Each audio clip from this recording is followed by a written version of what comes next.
Oh my gosh, Becky, look at your jersey. Sam, is this where in the broadcast I get to say I told you so, or Y- is that like repeated? I I think get to say that? we'll save that for later. We'll save Okay. it for later. We'll save it for later. Welcome everybody. This is the women's game. We are live. This is happening literally right this second, just moments after the final whistle of the Champions League final between Arsenal and Barcelona at a sold-out stadium in Lisbon. Arsenal, Becky knew it, have defeated all odds, won this trophy 1-0 with a goal from Swedish superstar Stida Blackstenius. I am so happy to have you here, Becky. Of course, as we all know, former U.S. Women's National Team captain, current broadcaster extraordinaire. Thank you so much for joining us to chat about your team winning the Champions League. Oh, Sam, so happy to be with you here, especially today. Oh my goodness. Well, you know what? I'm happy to. What a great game. This was so much fun. I'm watching this from London. We're going to react to this game. We're going to go through all the beats of the game, literally moment by moment with Becky. First, let me just explain the show. If anybody here is new, this is a TWG Live, which means that you, our listeners, are here with us live. You can ask us questions about the game, about football, about life, whatever you want. You're just going to scan the QR code in the top left of your screen.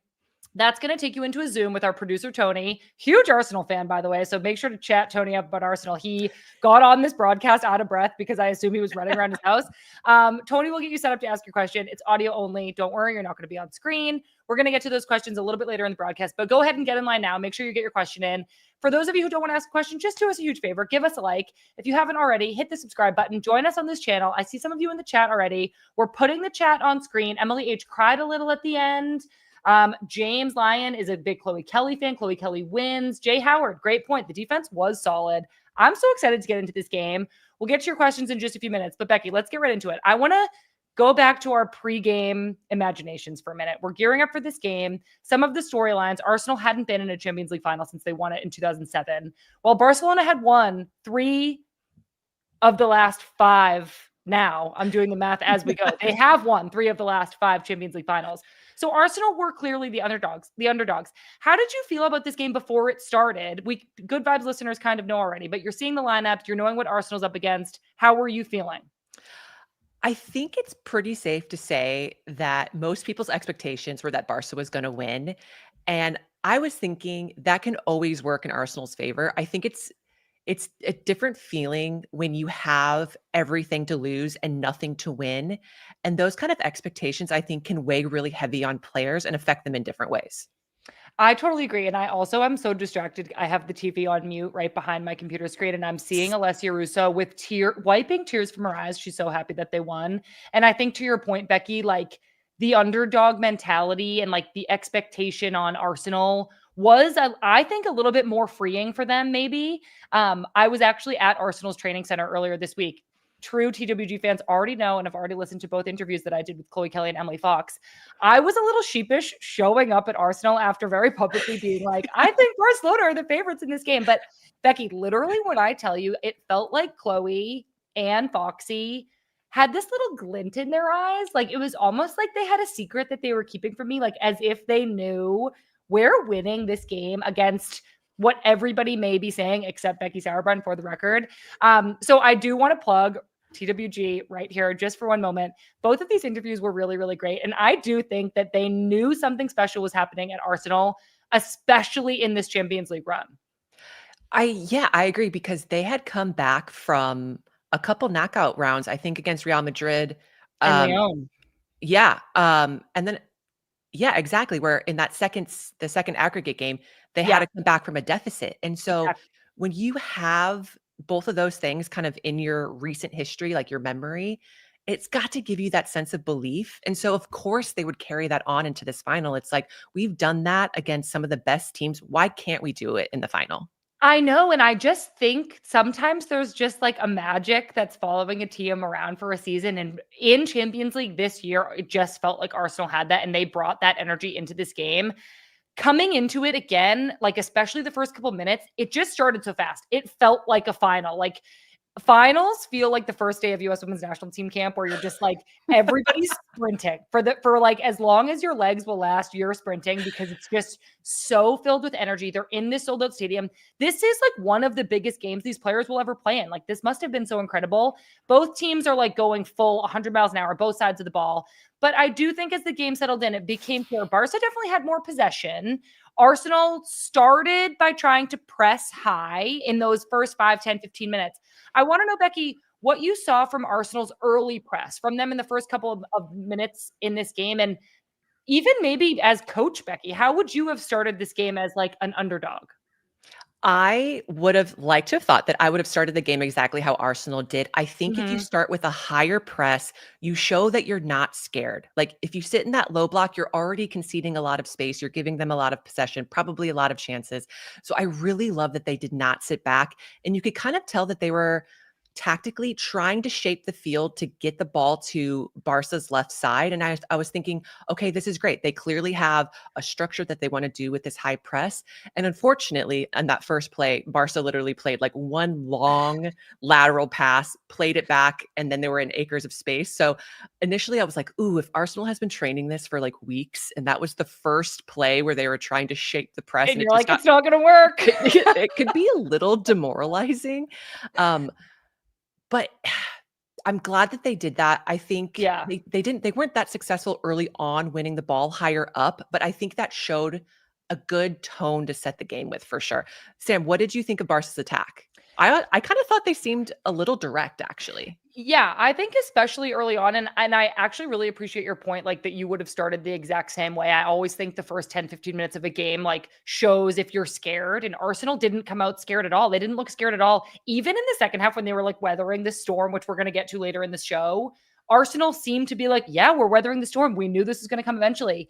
But I do think that Barca's attack was like, okay, if you're going to press us, we're going to just go and we're going to like try to exploit that you're sending numbers forward, that you're stretched. So I think that early on in the game, they were testing Arsenal's back line. Again, they had the most possession, but they were also okay to just like play some straight balls right down the middle and see what was going to happen. And early on in the game, one of the first moments that had me on the edge of my seat, there was that awkward, like, kind of scuffle in Arsenal's box between Katie McCabe, Arsenal's goalkeeper Van Domselaar. What did you make of that, like, awkwardness? Was that nerves? Was that pressure? Was it just like a moment of confusion? I don't think it was nerves. I just think when you play direct and you're just kind of causing chaos, like chaos ensues. And so a keeper is going to have to make a split second decision. A defender is going to have to read off the goalkeeper. And so I don't think it was nerves. I think it's just what Barca was trying to do. And as a fan of Arsenal, after that play, like literally the seconds after the skirmish is happening, Arsenal's playing these like little passes to try to get out of the 18, and Barca was picking up the loose balls, and it was just causing more chaos. And I was like, I understand Arsenal wanting to show that they are not intimidated by Barca, but in that moment, I was like, sometimes you just got to clear the, like, just close your eyes and boot it as far as you can. I know. And I mean, there definitely were moments where Arsenal had to do that. And I do think early on in the game, you're trying to get some composure back. You're trying to keep it and possess it out of the back. That was like a shaky moment for just a second. It ended up not being a big deal. And it turned into, honestly, they're both teams having chances at both ends of the field. Caitlin Ford, who I thought had such a great game, had a header that went wide early on. And then moments later, somehow Aitana Bonmati, the best player in the world, kind of like set herself up inside Arsenal's box on her left foot for a shot. Somehow that got blocked. But early on, I was like, oh my God, the game's open. And like both teams are going to have chances in this game. It's not just going to be like a one-sided like onslaught. Bonmati, on that play in particular, you know that she wants to get it onto her left foot, but she is just so crafty that she will always find it onto her left foot. And you said great block, of course. And that was kind of like the key to the game for Arsenal. It was like scramble defending, blocks, coming out for crosses, like people being in the right spots. It was a lot of scramble defending, but Arsenal did it well. I know. I want to go back to Bonmati for a second because just hearing you talk about, obviously she wants to get it on her left foot. It like reminds me of Marta. And one time during this game, I did yell out, how is Bonmati dribbling free? Like, how is nobody stepping? She had a couple times where she took space, took a shot, and I'm here on my couch, laying down with my computer in my lap going, why is nobody stepping to her? And it's like, well, yeah, Sam, like the story I always tell about defending Marta is, well, I didn't want to get megged. So like I would just drop. And it's like, yeah, playing against Bonmati is probably kind of similar. Bonmati has been the best player in the world recently. Obviously, she's won the Ballon d'Or in 2023 when Spain won the World Cup. She won it again in 2024. Champions League player of the season the past 2 seasons. Barca has won both of those years. She's just the go-to player. Yeah, I mean, I think it's pretty safe to say she's been in pretty good form these last few years. Very safe to say. And honestly, she had a great game today too. She's had a ton of help from her Barcelona teammates, especially this year from the rest of the attack. Alexia Putellas, I'm so happy to say I saw a stat on screen before the game, 22 goals in 37 games. She seems to be back to her top form after her knee injury. It seemed to kind of linger a little bit. She maybe wasn't back to herself, but this season she seems to be like fully back, which is very exciting for the Euros, I might add. Forgive me if I say this wrong. Ewa Payor.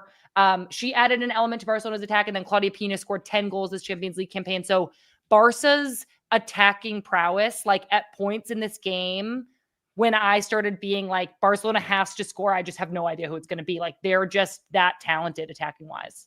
I know it. And I was really excited to watch Pina because I think some of her goals this Champions League run have been spectacular. And it is really fun. Like I, as an Arsenal fan, can absolutely appreciate Barcelona. The team has such a strong identity and players who fit the profile to play that identity so well. It is so enjoyable to watch. I know. And you know what? I am aware, everybody, that we are hyping up Barcelona a lot. Don't worry. We're about to get to Arsenal because there was a brief scare for Barcelona's defense in the 22nd minute. Arsenal broke down their defense out wide. A beautiful ball was played in. Frida Maanum was ruled offside, but she crossed it, and Irene Paredes on Barcelona knocked it into her own goal. Would have been an own goal. It was offside. But I feel like in this moment with this goal, Arsenal like maybe briefly celebrated, but you know, VAR ended up calling it back. But I do think that it's like we just created like a clear-cut opportunity against this team that is like supposedly impossible to create clear-cut opportunities against. And I think that like that moment was decisive only if it gave Arsenal this feeling of like, we can score. We almost literally just scored. Yeah, absolutely. And it seemed like a pretty, like watching as a center back, it seemed like a pretty run of the mill play for Paredes as a center back. You are often facing your own goal and having to clear a ball. And it's never comfortable, but it's something that you train and you execute in practices and games all the time. So for the ball to have found its way into the back of the net, to me, and probably Destiny? to Arsenal. Yeah, I'm kind of thinking, are the soccer gods smiling down on Arsenal today? I mean, it definitely crossed my mind.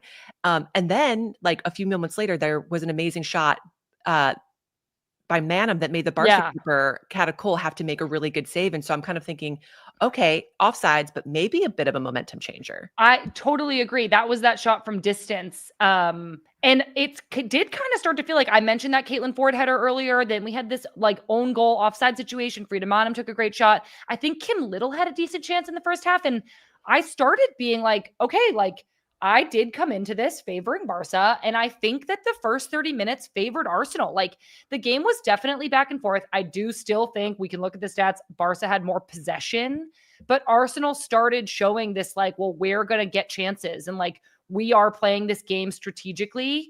I wasn't sure that Arsenal could keep up the energy that they were displaying for 90 whole minutes, but at least for the first 30 minutes, they had clear-cut chances and they were like running their little butts off. Yeah, and they found a lot of success playing balls down Arsenal's like the left channel and having Chloe Kelly make kind of a middle to outside run to get onto the ball and have a few crosses. And I know that Caitlin Ford has been out on the left as well, and it looked like they were swapping a few times during the run of play, but both were like, yeah, they were finding some success. I know. I noticed that as well. I think they both had like really effective moments. I think Caitlin Ford especially, one of the times she was on the right, she had that like she tracked all the way back against Fridolina Rolfo, who had gotten into a really dangerous area, was gonna like cut back, cross it. And Caitlin Ford, a forward, is sliding back, sliding out of bounds, standing up and like cheering. And I was just like, these 1v1 battles between players like this all over the field. I saw Foxy like do a self pass, sprint by, I think it was Claudia Pina. I'm seeing Caroline Graham Hansen dribble into the box and like take a shot, like trying to carve people up. It just seemed like one of those games where like these 1v1 battles were happening, these contests and these great like matchups were in there. And I kept being like, somebody is going to have like a brilliant individual moment and like step up and make something happen.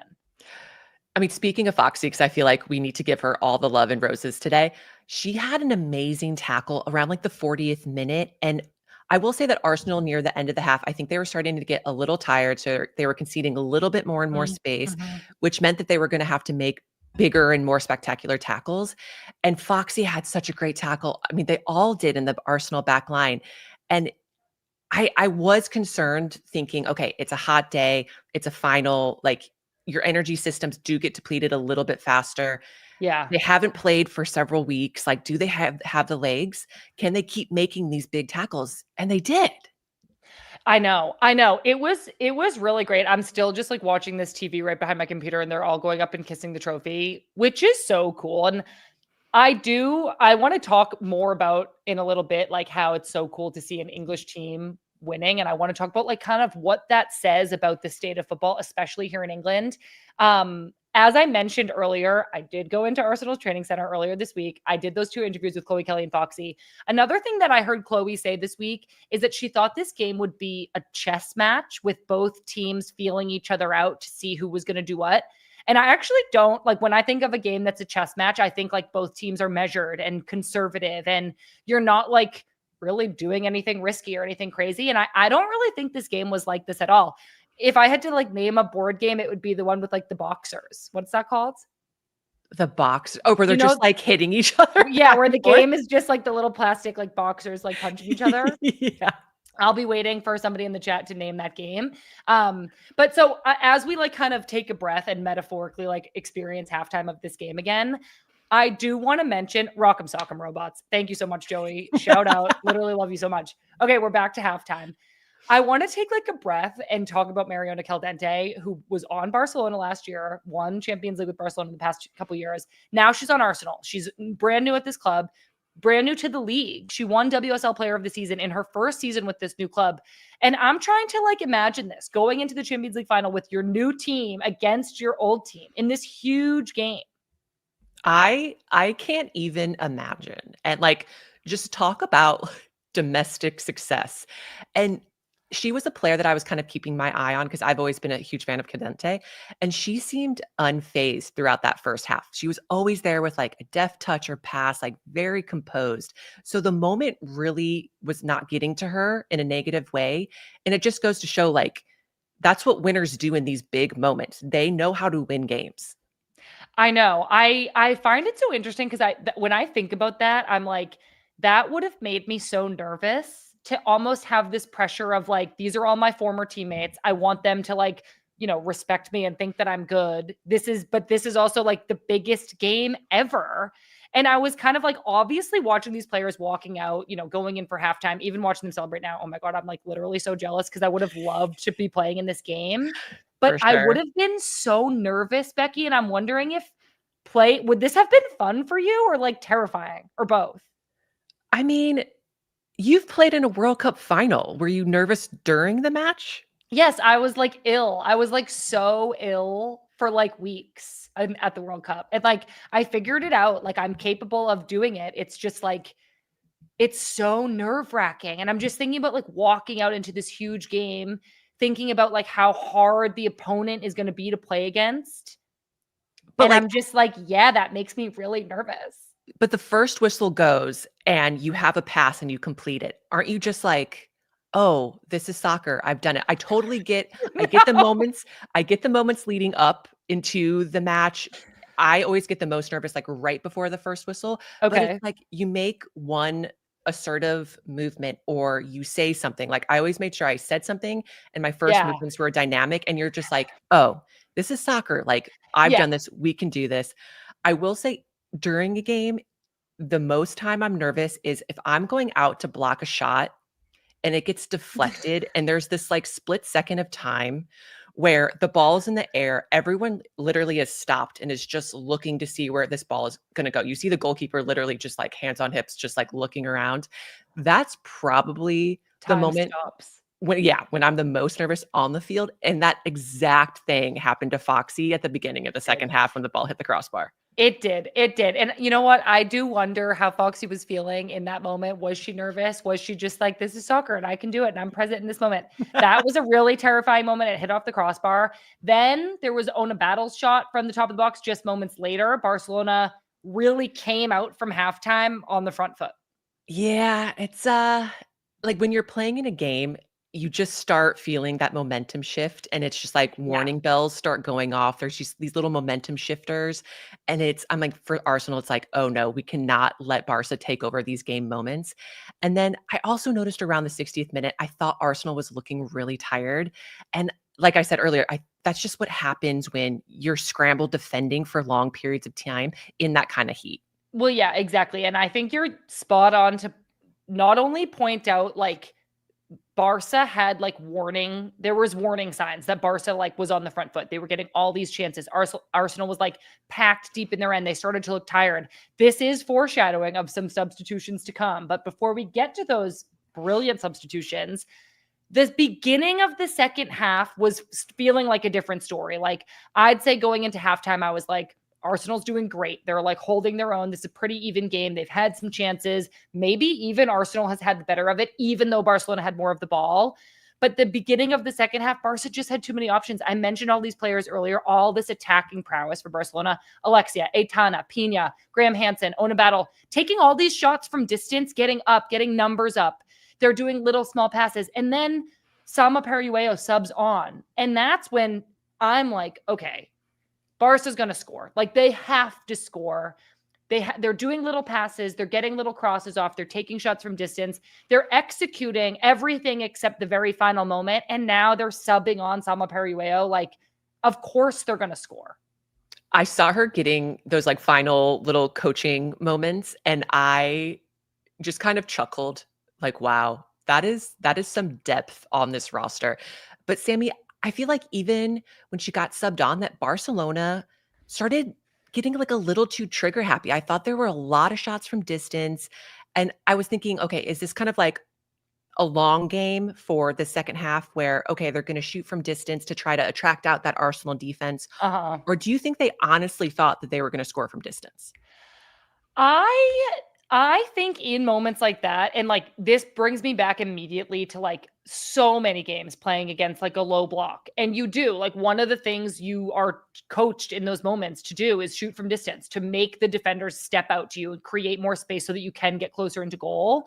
I felt like Barcelona, especially out wide at this point in the game, they were still able to find some great through passes a little bit wider on the field when they were patient. But like it does get just really hard to score. And do I think that they were like trigger happy or like, you know, shooting from distance, even though they didn't believe they were going to score from distance? Not necessarily. I think that Barca was doing a decent job of like taking the chances as they came and like reading the best thing to do in any given moment. At this stage in the game, we're talking 25, 20 minutes left. I felt like they were taking high quality chances, that even their shots from distance, they weren't from like 35 yards out. They were with space at the top of the box and they were going just wide, or they were crossing it and there was a bunch of deflections happening. Shots were getting blocked. Like I didn't necessarily think that Barca was doing anything wrong. I just think they were playing in such a small and crowded space. And at that point, I still thought it was inevitable that Barca was going to score. I started going, we might have overtime. But I was like, Barca, I checked the shots and it was like 18-7 in Barca's favor. And I was like, it's coming.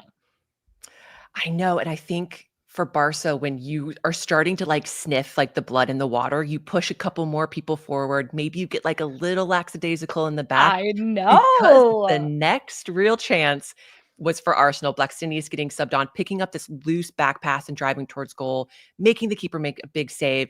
And as someone who has had to defend Blackstenius on too many occasions, she is Haunted. a handful of a forward. Yeah, she has haunted my dreams for several years. She is a handful of a forward.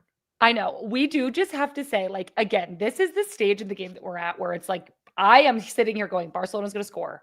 And Renee Slager's Arsenal's head coach has made these substitutions Just moments after coming on the field, Blackstenius created an incredible chance dribbling down the field. Then she scores in the aftermath of a corner kick. Beth Mead, who was another sub for Arsenal, assisted her, kind of like cut it back against the run of play in like one of these second or third phases from a corner kick. And I'm like, again, I'm not taking any credit away from Arsenal. I'm going to compliment them a lot more during the rest of the show. But this was against the run of play. Barca had just had like 15 chances. Arsenal scores this goal off of the aftermath of a set piece. Becky, talk to us about what you saw here and like, how did you react? Set pieces are just such the great equalizer in any match. And like this, it doesn't matter if you have the most possession, the most chances, the most shots on goal. Like, it's really about who finished their chances. And on the set piece, on a corner kick, it's rarely, I will say, that first contact that leads to a goal. It's that second and third phase like that you're talking about. And Beth Mead receives this ball at the top of the box, and two Barca players, run out really hard thinking that she's going to take a shot. And she does this like beautiful little cut against the grain pass, slipping it to Blackstenius, who takes a shot from like a slight angle. It's not a bad angle. Good shot to the far corner. And my initial thought was, I'm not surprised because Blackstenius had just had that chance. Was that an intentional pass from Beth Mead, or had that been a shot that had deflected or a shot that had gone wide? And it was so intentional. Like that pass made everything happen. I know. It was incredible. And I want to talk about Renee Slager's decision to sub these two players on when she did. If everybody on here remembers, just 5 or 10 minutes ago, we were talking about Arsenal looking tired. Renee Slagers, who replaced Jonas Eidval last fall when the team got off to a really rocky start in the WSL season. She came in as interim head coach. Then the team turned it around. They started doing great. They started winning games. Then she's made permanent manager. Renee Slagers is 35 years old. She's a former player. She's never coached in a Champions League final before, obviously, in her career. She makes this decision at such a crucial time to sub these players on, who then combine for the tournament winning goal. And I am just like, yes, I like so much credit to Beth Mead, to Stina Blackstenius. Subbing into a game is so hard, clearly game changers. But I want to know, Becky, do you credit the coach when something like this happens, when these subs come on and they're the players who make the difference? I usually credit the players. I think it's really difficult to sub onto a game than to start a game. And maybe, I don't know, would you agree with that? As like a defender, I think getting subbed onto a match maybe is more difficult than being an attacker. And so I always have to give credit to the players because everybody wants to start all the time. You want to play all the minutes. And so I think even the commentators I'm watching on DAZN, they were saying that Blackstenius she never complains. She's just, okay, down to business. If you're going to give me these many minutes, I'm going to make the absolute most of them. Yeah. And this is just an example of her doing exactly that. I will say though, like, sure, some credit needs to go to the coach. That has to feel so, so good when you make these huge decisions in a big game and the subs make an immediate impact. That has to feel amazing. Well, yeah, it must. I think it's like a signal to me of like knowing your team really well and like trusting your instincts to like make the changes when you notice that changes need to be made. I credit everybody. Like Arsenal in this game, they like managed the game in a way that put them in this position. I don't think that like the storyline trajectory of this game was like rocket science. I think Arsenal goes into this game knowing Barcelona really well. They're going to create a lot of chances. They're going to have a lot of the ball. Arsenal was disciplined defensively. When they had to weather a storm and get numbers behind the ball and just play gritty defense, that's what they did. I think that that's a combination of like really great coaching, but really great execution from the players to just be like, I'm not going to panic because they just got 3 shots. I'm not going to panic that we haven't had the ball in a few minutes. I'm not going to panic that I'm feeling really out of breath right now because this is our game plan and we're going to create the chance when we have the opportunity to create the chance. And so I am like super impressed with Arsenal's performance and execution of what ultimately was the exact game plan to beat Barcelona, who, again, I would have thought would have been impossible to beat. Yeah, I agree. And at the end of the day, the game is decided by who finishes their chances. And like we've talked about before, it doesn't matter about, at the end of the day, possession, chances, shots on goal. It really is like Arsenal. If you have 3 quality chances and you finish one, amazing. And if you're Barcelona and you can't finish any of your chances and you maybe have what, 12, like, okay, Arsenal's going to win the match. And that's just how it comes down to. If you take your chances well in the big moment, you're going to win the game. I totally agree. I was so impressed with Arsenal. I think this game was so fun to watch too. Like, again, sometimes I think that games like this, can be like a chess match, but this one was Rock'em Sock'em Robots. It was such a great game, so much fun to watch.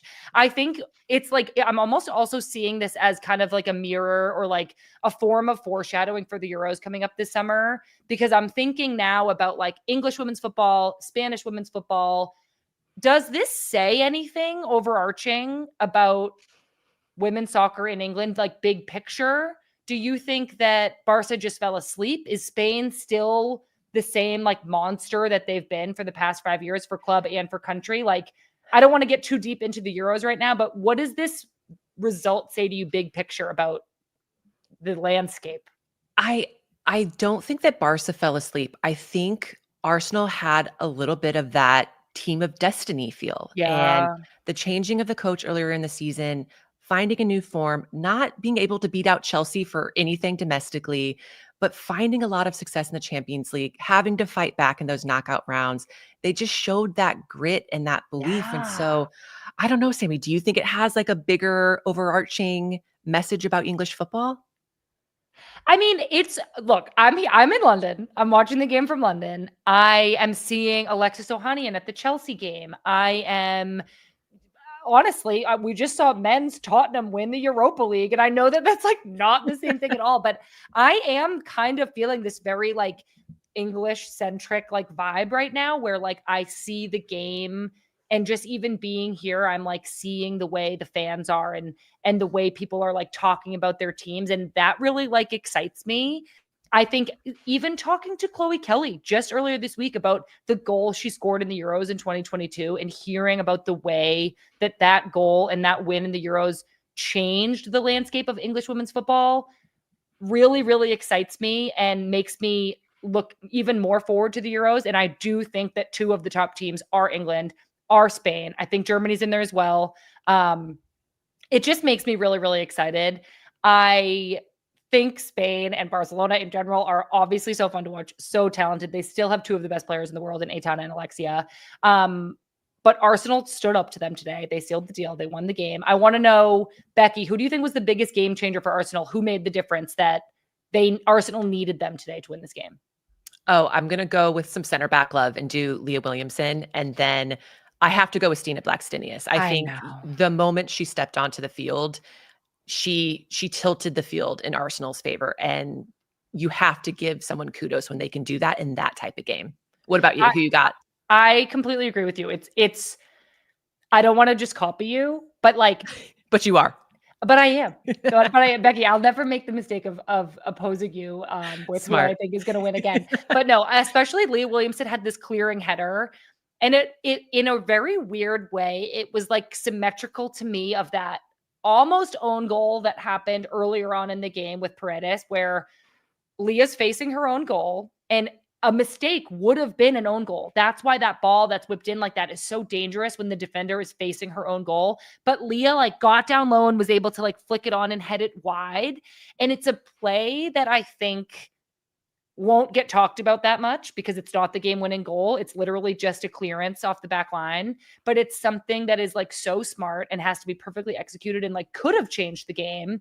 I think that Arsenal's entire back line, obviously I'm shouting out Emily Fox from America, Yes. my literal hero. Kim Yes. Little as a defensive midfielder in there helped out the back line so much. Arsenal's entire back line, again, to weather such a storm, a gritty performance. Their game plan was so well planned, so well executed. Arsenal was amazing. So I think that that's our synopsis of the game, Becky, and we've reached the part of the show where we're going to hear from our callers. I'm so excited. Excellent. We do have some amazing comments in the chat already. Arlana H said Arsenal's back line was amazing, which I totally agree. James Lion Spirit is shouting out Leah, so I totally agree with that. Couture Criminal, Couture Criminal, I think I'm saying Couture wrong. How do you say that again? Couture. Sam, stop. Said Stina is so clutch. Thank you. For somebody was just like, let's get this on screen. Okay, everybody. We're gonna take some calls from you all. I can't wait to chat to you about this game. So to join us again here live on YouTube, you're gonna scan the QR code in the top left of your screen, or you can click on the pinned comment in the chat. It's gonna take you into a Zoom with our producer Tony. Tony's a huge Arsenal fan, by the way. Tony will tell you what you need to know. You're not gonna be on screen. If you don't want to ask a question, just give us a like. It helps us more than you know. Okay, everybody. When I call your name, you're going to take yourself off mute. You're going to tell us where you're from. I already see that Avery's here. Avery knows the drill. Avery, you are TWG's #1 caller. Avery, take yourself off mute. Remind us where you're from, and then ask your question. Hi, Sam and Becky. I'm Avery. I'm from Richmond, Virginia. And my question is, who do you think had the better Champions League run overall? And what player is your MVP? And if you had to play another position, what would it be? Wow. Okay, Avery, make sure you stay on the line. We might need you to repeat those questions. Avery, for TWG Live listeners who are not here all the time, Avery calls in on every single TWG Live. We literally love Avery so much. She even gets to stay up late and call in when we do these really, really late nights. She's committed. Avery's first question, Becky, was who do you think had the better Champions League run overall? So it comes down to, do you appreciate like dominance more, or do you appreciate like the struggle more? And for me, like I love the struggle and having to find something within to find that success that you need to advance. And so I'm going to go with Arsenal just because they had to overcome obstacles throughout this season. They had to overcome, losing the first round of games, having to win in the second legs. And so I'm going to go with Arsenal. Yeah, I really like that answer, Becky. I think appreciating the struggle and those comeback wins is really important. Avery, I think your second question was who's MVP? I feel like I have to go with Leah Williamson for this one. I just feel like, look, the story of Leah Williamson is also so incredible. Leah Williamson has been on Arsenal her entire pro career for I forget how many years, but a long time. She was a mascot, which is like a ball girl, I think. At the last time Arsenal was in this game in 2007, Leah Williamson was there in England, they call it a mascot, but I think it's just like a ball girl. Her love for Arsenal, her dedication to the club, and then her performance today in this big of a game, I feel like is MVP caliber and was so cool to watch. Becky, what do you think? I agree. And I just love that we're giving a center back an MVP award because it is too rare in this world. And so absolutely, yes, we'll give Leah Williamson the MVP. I love that. And then Avery, I think your third question was if we could play a different position, what would it be? I'm sticking with goalkeeper, man. I feel like I have always said this. I think I would have loved playing goalkeeper, though. I don't know how good I would have been. I think I would be a hold-up 9. So not like a stretch 9, but I would be like a back to goal, link up, find myself in the box, get my head on a few crosses, have maybe 15 to 20 goals a season. That would be 15 to 20. Just 15 to 20. Just solid. Avery, I think I'm on one today and I remembered all 3 questions. How did I do? Good. Can I tell you what positions I would play? Yeah. So I play goalkeeper and center attacking mid. So I would probably play left wing because I'm lefty, so I could just swing the balls into the box on crosses and I can come back and play on defense. Yeah. You could be my left attacker any day. Yeah, you'd be like Caitlin Ford today. Yeah. Kind of. All right, Avery, we'll speak to you on the next TWG Live, which I think is on Saturday after the U.S. Women's National Team game. I'll be there. All right, sounds good, Avery. Thank you so much for calling in. All right, Salma, you're up next. Can you take yourself off mute and tell us where you're from? Hi, Sam and Becky. Hi, Salma. How are you? I'm good. I'm from Indonesia, and it's almost 2 a.m., and I feel lightheaded from jumping up and down too much. Oh my gosh. Wow. Well, I love that. I love that the Arsenal fandom, I assume, and the TWG fandom is alive and well in Indonesia. Salma, what's your question? Yes, an Arsenal fan here. So my question is for, I guess, mostly for Becky, but Sam, if you want to jump in, please do. It's regarding, you guys touched it a little bit before. It's about the back line and how important they were for this game. And I want to ask Becky what you think made them have the edge against the relentless Barcelona attack. I love this question. I think what I saw from Arsenal's back line today more than any other day is just the willingness to close space on any Barca attack or potential shot. And I think sometimes when you're playing against an opponent that is just so dominant attacking, you almost give them a little bit too much respect and a little bit too much space. But these Arsenal players were all up in their faces the entire game. They were staying compact with one another. They were guarding within the posts. And so they were just closing these gaps. And then when they need to make the big plays, they made them. And I think that was the biggest difference. Like, we always talk about how defense wins championships. This is a perfect example of that happening. I love that, Reeves. Sama, that was such a great question. I agree with Becky. I know you didn't really want my input. I'm just going to add it really quickly. But I think it was like that they weathered the storm. Like, I know I keep saying that. I just think it's so easy when you feel like a team is coming at you to like make a mistake when you're tired, or when, you know, the same kind of like tactical thing keeps going wrong for you.